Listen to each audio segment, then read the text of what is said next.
What's up? It's Way Up with Angela Yee. And look at this consummate professional. Connie Diiamond is here, suffering from her allergies, but still showing up. Yes, absolutely. Underdog season 2 is out. How you feeling? I feel good. I feel really good. Yeah. Excited. You still feel like an underdog even after the first one? You still feel that way? I do. Mm-hmm. Yeah. You've had some like really big cosigns. I feel like underdogs don't necessarily... Well, I guess, you know what? I guess you still do. Like, as an underdog, you know what your potential is, and some people do, but everybody don't know all the time. Right. Exactly. Exactly that. Yeah. You know, I just recently talked to Eric Bellinger, and he's on the album, too, which I love. Yeah. You consider The One a love song? It is a love song. It's not, like, super, like, lovey-dovey, like Mariah Science is like, oh, my God, I want to be in your skin, but... It's definitely a love song, like, in my own way. That's like, your type of love song. Yeah, I like a little hood love story. So yeah, I like that song. I was just thinking about it because I was like, when I was listening to it, you, Fab, and Eric Bellinger, and I was like, a Connie Diiamond love song. This is really the vibe of what that would be like. Instead of like you said, it's not a I want to be in your skin. Yeah, I mean it's that, but it's not those exact words. It's more just, like you're just saying it the hood way, the hood princess way.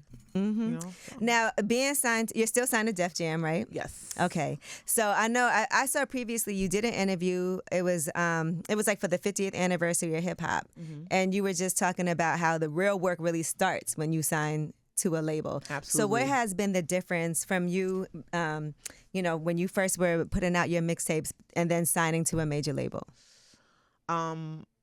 I would say the only difference would be the label kind of have a lot of hands in the pot, where they're kind of like dictating your release dates or how you're going to roll something out. They're kind of dictating when you can or can do something, or it's just a lot of hands in the pots. When you're not signed, you're probably doing a lot on your own financially, and just independently, just doing everything on your own. You get to pick when you want to release. You get to pick what you want to shoot, when you want to shoot, how much money you're gonna spend. When you're with the label, it's like they kind of give you a budget for things. A budget's nice. The budget's cool until it's not enough, right? You know, but that's the bottom line for real. Like that's really what it is. But I mean, you know, they give you a budget. You know, you got some help with different partners like Apple, Spotify. So you have like some guaranteed placements, or just more eyes and ears on you because of the relationships that they have, opposed to you just genuinely just doing it and people organically just like gravitating towards you independently with whatever you release. Right. And I also saw you were talking about how it is kind of it's a good time for women rappers, and people have been saying that. Yeah. You know, so do you think that when you think about when you first started doing music, because I know you started really like, it's been what, 10 years? Yeah, just about. It's been just about 10 years. But it feels like the time is right now. What do you think? What do you mean in general, like for women in hip hop, or for me? Oh yeah, for sure. I mean, I take everything every day, everything one day at a time. I move with grace. I feel like what happens for me is like happening the way it's supposed to. Like, obviously we all have expectations of what we want and how we want things to go. But I feel like little by little, people are acknowledging me more, and my music is moving and getting out there. So like, yeah, I feel like I'm in a good space. Well, J.A.T is a bop. Now, thank you. Is J.A.T your word? Because I never heard it before. J.A.T is not my word. Okay, because I was like, I know what it is after hearing this song, but I've never heard that word before. Yeah, I mean, I feel like it's like a slang that we use like in New York. I don't know if everyone else uses it, but because I have a lot of people reach out to me say, "What is a J.A.T? What does that mean?" Okay, I'm glad I'm not the only one, because I was like, dang, I aged out of the lingo. Yeah, I mean, a J.A.T is a J.A.T, like is like replacing the F with a J. Okay. Instead of saying, "Oh, she got a fatty," we said that like how many years ago? Right. So she got the J.A.T. She got the J.A.T. You gotta update it. Yeah, this is New York slang. And then your family, right? Your dad is from Trinidad? My biological father, he's from Trinidad. Oh, yeah. Have you been? I have never been. Is that something that's on your bucket list? Yeah, I don't mind going for a little vacay, you know, seeing what it's about. Yeah, I wouldn't mind. I could see you at Carnival. Really? I'm not a Carnival kind of girl. Really? But, okay, yeah. I would not get that, because it seemed like and you know, it's so interesting, just from your videos, it seemed like you would be a fun outside, like, turn up person. Oh, I'm definitely funning outside, super turn, but not to the like Carnival is like skin out, like Hold on, Connie. You don't think you be a little skin out too? I don't. That's not my vibe. Like I'm down. I'm down to go to a party, but not in like a bikini and a. Like it gives like I don't know. I'm gonna say this because I haven't been to Trinidad Carnival. That's a whole nother level. But I've been to Carnival like in St. Thomas. And the whole point of it, though, is kind of like, yes, you're outside and it's, you have on the costume, but it don't matter what you look like. You know what I'm saying? Okay, when you say it like that, I get it. And it don't even matter how old you are. There were literally people out there like 80 years old in the street dancing in their outfits and just having fun. Yeah. There was people who was like working, sweeping the street and they was dancing. Like, it's just a fun vibe. I could see you. Yeah, I know. I mean, I don't know. I just never really like, it's just like, it's like a lot going on. So I would like what I like, I thought you were like referencing like what I like actually like be in the carnival. You know how they get dressed up and they gotta I was like, I don't want to do that, but I would definitely like attend a carnival and just like vibe. Yes, but not be in the parade. You know what I mean? Like. So you started writing poetry when you were 14 years old. Yeah. And you were actually doing poetry slams? I was. I did a couple. I did some around the city. I did some in school. What was your poetry about? Oh my God. I have an aunt, her name is Sandra, and she had at one point she had me like sucked into like Black history and that's great. Yeah, like and my poems was like based on that, and she wrote a lot of poetry based on that as well. So that's what I kind of started at. Do you feel like now as you're watching like things that are happening, and being that you do have like knowing your Black history and knowing all of that, do you feel like sometimes this country is a little wild right now? Are you paying attention to everything that's going on with politics? Is that something that you're... I'm not gonna lie, I'm not too deep in it, but I see things here and there, hear things, and I'm not a fan of what's going on, especially with the just popping up at people graduations and just snatching them off the streets. It's so sad. That is like that hurts my heart for real to see. But I try to like I don't get to, and it's I was stressful. watching this video where an ICE agent like slammed a woman onto the ground. That's what I'm saying. When I tell you sometimes I watch the news, that's the saddest thing in the world to me. Like real things that's happening and seeing how people are acting like this is New York. When I just feel like it's a crazy time for all of us. Yeah, agreed. And for you being from the Bronx, Bronx has that reputation of being the wildest. Yeah, I mean, I've seen some things. I've seen a couple of things, so yeah. How was growing up in the Bronx for you? How would you describe it if you had to talk about like a Connie Diiamond childhood? I actually bounced back and forth between the Bronx and Queens. So the Queens was cool. Most of my family lives in the Bronx though. Like it's from the Bronx. I was born in the Bronx, but so I was back and forth. Like the Bronx is like how it is. The Bronx is the Bronx. It's messy. It's ghetto, but I love it. Messy. Yeah. What do you think? Now, I know people always ask these questions about when it comes to boroughs. If you had to say which borough has the best guys. I would say Queens. Oh, that's interesting. Why Queens? This is gonna cause all kind of controversy. Well, I don't understand. Why would it cause controversy? I mean, like I'm sorry, but like I've dated guys in the Bronx. Obviously, I've dated guys in Brooklyn. I dated guys all over. What is it about guys from Queens though? Because guys from Queens are more cool and calm and collective. I don't feel like they want to like kind of like snatch you up off the street and just I don't know, like a cool, calm, collective. So, you're right. There's been places I feel like is the Queens calmer than Brooklyn? I feel like the Bronx and Harlem, they more aggressive. I mean, I don't get it wrong. Like Queens got the members. They got every borough has they side where they got the members. Yeah. I mean, it's all the gangsters, right? Yeah, but. The only time I feel like a guy will try to holler at you, and then if you ignore him and he says "fuck you, bitch," that would be like. That's like Brooklyn, Bronx. You think Brooklyn's like that? Brooklyn, Bronx. Yes. I was gonna say, but maybe because I'm from Brooklyn, I don't experience that. But oh, girl. When sometimes it's weird to me, like moving out of my comfort zone. You know what I'm saying? When you grow up someplace and then going from borough to borough. Now you also have done music with Dame Dollar. How did y'all even connect? Oh my God! Everybody always asks me this. It's because it's like a random ass. It is random. It's a random link up, right? Yeah. Shout out to Dame. And he's serious about his music. Oh though. Yeah, he's really good at what he does. Like he's really good. We actually have a mutual friend, and one day we were out, we were having drinks, we started freestyling, and then we went back to the hotel. We were chilling, freestyling again. And then I was telling him, like, yeah, I got this song. You're like, you know, if you want to hop on it. He was like, yeah. And I sent it to him, but I didn't think he was going to really do it. He literally sent me the song back in probably like 2 days or something like that. And, that's great. And he smoked it. So shout out to Dame. He's really dope at what he do on the court and in the booth. Like I fucks with him. He's dope. You know, in addition to that, Joe Budden was really giving you a props heavy. And, you know, he's very critical. He is.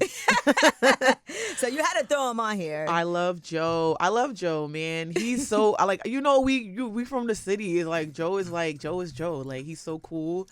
And it's funny because, like, I was, like, at SOBs, like, a couple of years ago, like, way before I was signed.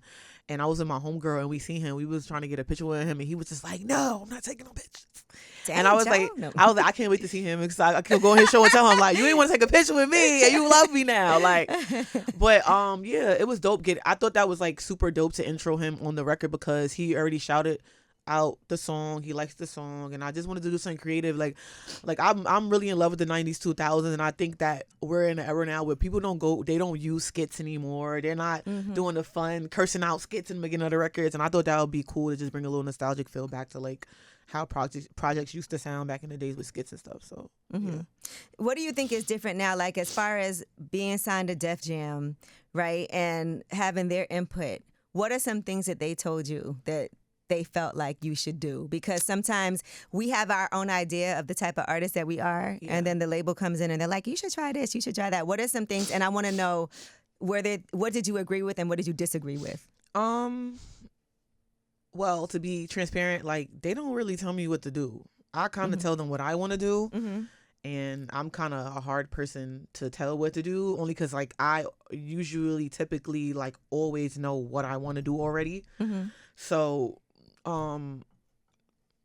maybe one time there was a time where, like, they saw, I don't want to say who it was specifically, but, like, like, I think I had to do a press shoot at one point, and they sent me, like, references of, like, Lotto and, like, Mona Leo, who are two dope artists that I love. And I love their style, but it wasn't that I didn't, like, they wanted me to, like, look like them for the shoot. And I'm really a Tom girl, so, like, I could get on my girly shit, but, like, I'm not gonna, like, I'm gonna wear a certain shirt, I'm not gonna do certain shit, I'm not gonna dress a certain way. And they were like, yeah, we need you to look like this, and I'm just like, I'm not doing that. I didn't know labels still do that. They do. They were like, oh, we need a shoot because we, you know, they want to send it out to, like, you know, when they, like, seeding records, they want stuff that are, like, super clean and shit like that. But I was just like, I can get you something soft glam, but I want to do it my way. So, like, that was only one time though. So, and, you know, I would say right now, like, hearing you and Cash Cobain, hearing you with Stunna Sandy, I like that vibe. It's funny because people thought that New York drill wasn't gonna last. Right. That was always a thing. Like, when it first started, it was like, oh, this is just a phase, but it seems like it's not going nowhere. Yeah, I mean, I wouldn't say that I would say it's just elevated. Like, it keeps, like, elevating. The sound is not what it used to be. Like, the sound used to be really dark and really just, in my opinion, it really was based on, like, just, like, a lot of, like, drama and violence, you know? But now it's more sexy. Like, it's like more calm. It's cute. We're making it cute now, you know? So, and then shout out to everybody that, like, contribute to that sound. Like, it's no shade, but it's like, you know what I mean? Like, it's just, the sound is transforming. So yeah, things evolve. Yes. Because I feel like every time something new happens, people act like, oh, this is just a phase. It's not, and you know, and sometimes it is. Yeah. Like, there are some phases that we don't went through. Absolutely. How do you think that moving around has influenced your sound? You know, just even going on tour, traveling, being other places. Like, what's some place that you went to? I remember I told you I just talked to Eric Bellinger, and I know he's on the album, but he did his last project in South Africa. So it has, like, an Afrobeats feel to it. It just came out. Yeah, it's tapped in. I'm gonna tap in. It's smooth. It's a vibe. But for you, what has influenced you? Like, what other sounds from outside of here? That's funny you mentioned that because I was recently talking with a few producers about tapping into, like, an Afrobeat kind of record or, like, a Brazilian funk kind of vibe. But I feel like really my influences is from being in the city, like, just that's my vibe. When I go other places, I do tap into listen to other people's music, but I don't like drown myself listening to new stuff because I feel like that's what keeps my sound unique. If I'm listening too much to other artists, I feel like I start to like sound or do certain things and mimic certain shit. So I kind of like I don't really listen to too much new stuff, but like yeah. And you are like the queen of remixes. So tell me what's coming, because I already know the album's been out for like a couple of weeks now. Yeah. Right. So what are some remixes? Because I feel like that's your thing too. I honestly, so I have this song called Breathe, right? And I'm like, I wanna get a remix with Missy Elliott and like Doechii or like Busta, like something like that. Because I feel like Breathe is like, it feels like, it makes you feel like that type of vibe, that type of era where you could like dance. And I feel like a lot of like outside of like what we have now with the TikTok stuff, I feel like the era where you could go to the club and like the music, it just makes you wants to dance. And I feel like that's the kind of record it is. So like I want to get like a remix like that going and just like, you know. So do you and Missy Elliott have a rapport? Have y'all been? We've exchanged here or there, like on social media. She does follow me. I know she has to appreciate your paying homage to her. Yes, definitely. It's funny because one time I did a shoot for like Women's History Month with Vibe, and they was reposting another site was reposting like photos of Missy Elliott, but it was me it was me, and then people in the comments like that's Connie, and then they hurried up and snatched it down, but it was because like, you know, it was like a tribute to her, so I made it look like her to the T. Really did. Yeah, it was mad funny. But yeah, shout out to her. I love her. What is it about Missy Elliott? Like, is that somebody you would say when you was coming up, that's somebody that you really was? Yeah, I mean, I love coming up. Really, it was like Missy, it was Busta, it was Fab, it was J.A.T, Remy. I really, really love Missy because I feel like she's very unique, very talented. Just like anytime I saw her music videos, it was just like, wow. And it's just like stuff that you don't see today. And then like even in that era, all of these artists that I'm mentioning, they always had videos that made you really like just had you see it, and they made you pay attention and just made you like appreciate their creativity. So I love that about her because I feel like there's like really was no limit to her creativity. It feels like it's gonna happen though. You get that. I'm very optimistic, and I always feel like, you know, as long as I'm like keeping my head on the swivel and just, I feel like anything I could get anything I want. You feel good that a lot of the people that you mentioned that you kind of grew up like listening and watching, you've been able to work with? Yeah, that's what it looking like. That's what it turned into. Yeah, it feels really good. It feels really good. I remember when I met Fab, I told him that I remember his first was his first mixtape or album? I forgot which one it was. The one that had Holla Back Youngin on it.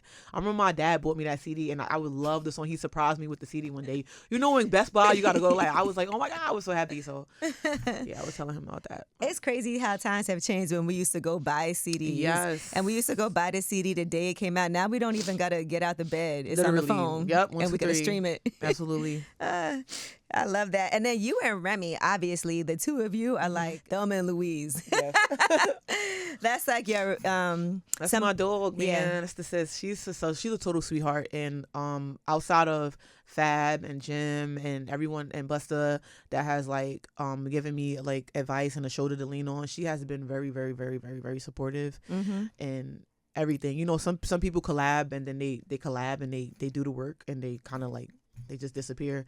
But she and I have a really dope relationship. We go out from time to time. We speak very often.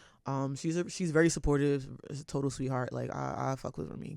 You can't tell me nothing bad. You can't say nothing bad about Remy. I don't want to hear it. Super talented. And I saw all the controversy over the song Head Tap and people but I saw that you said she was not referencing Clarissa Shields on that song. That was a verse. It wasn't about. Yeah, I mean, people, we rap. You know, we shit talkers. You know, if you go back into our archives, her archive, my archive, we're heavy shit talkers. We talk about, oh, bitches can't do this, bitches can't do that. I'm the nicest.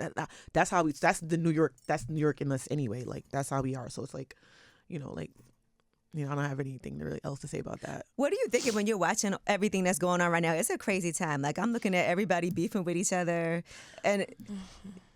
So I want to get your thoughts on it, because one thing I will say is this, right? We looked at Kendrick and Drake, and everybody was like, that was great for music. They ran up the streams. Yeah. You know, everybody made money off of that. And now we're watching, like, Cardi B's album came out, and, you know, I see Bia's in the studio working, and I see J.A.T's in the studio working. Yeah. And for some reason, people think that when women are beefing with each other. It's like, no, they shouldn't do that. But I've heard women say, no, I could, like, just like the guys are doing it, why is it different when women are doing records for, about each other? What are your thoughts on it, being a rapper in this? I feel like it's the sport for real. It's a competitive sport, and you got the girlies that want to stay. You got the girlies that want to stay in the on the side and just be cute and be calm and collective, and you got the ones that want to get in the field. So I don't feel like there's anything wrong with that. Like, it's just it's entertainment. I feel like as long as everybody's keeping it cute, then it's like everybody run your numbers up and let's get that's all it really does for real. And be clever, like say clever things. Absolutely. Like I don't have an issue with it. I think it's cool. I think it's fun. It's interesting. It's entertaining, and it makes people push their pens and make people like get in their bag. So right, it gets competitive. What happens if it's like? Do you ever feel like in certain situations people have to pick a side? I mean, I feel like it gets there. It's hard, right? Because sometimes you could be cool with, with everybody involved. But now, like, if I do a song with this person not gonna like me because they think I'm rocking. You know what I mean? I think it depends on the relationship you have with the person, right? A lot of the times in the industry, it really is just business, right? But some people develop actual relationships, and then I feel like, depending on what you believe and what you stand on as far as loyalty and how much you fuck with someone, then that's a conversation to be had when a bag is in place. Like, all right, like, how do you feel? And then I feel like if there's full transparency, like, hey, like, it really just depends on, like, if it's a situation where you're like talking about somebody's kid or something, then it's like, make it a little different. But for me, I feel like it really depends on like the situation. And sometimes it is a matter of like, people do hype stuff up online that have nothing to do with anything and make it seem like, oh, she's talking about this, she's talking about this person. And you really just, like you said, coming hard, just doing your verses and not even thinking about it like that. It's music. Everybody's rapping. Everyone's just, like, I don't know. I don't look at it like that. So for you, what do you think has been, as long as you've been in the game, what would you say has been like one of your best moments to date? If you had to say, this is when I knew it was lit. This is when I knew it was lit. Fuck. I think it would have to be Ghetto and Ratchet. Oh. Yes. Because it was I never had a record where like I've went viral multiple times just off like freestyles and just shit. So for that was a moment where I went viral for an actual song. Like, it wasn't a freestyle. So I was able to capitalize off it to the like maximum that I could. Usually I go viral with freestyle and I can't do anything. I can't get any money. You can't really monetize it. I can't monetize anything. So that for me was funny because when I was writing that song, I remember I was in my room in the Bronx. I'm writing a song and I remember saying "Baddie the Baddest" and feeling like that the line was corny. Because I felt like it was something I wouldn't say, but I felt like we was in an era where everybody want to be a baddie. Everybody's baddie, baddie. So I'm like, I have to say something to make the girls feel included, So I'm like, Baddie the Baddest. And I'm like, it sounds so corny when I was writing it. But it worked. Everybody ate it up. So I'm like, okay, yeah, clock it.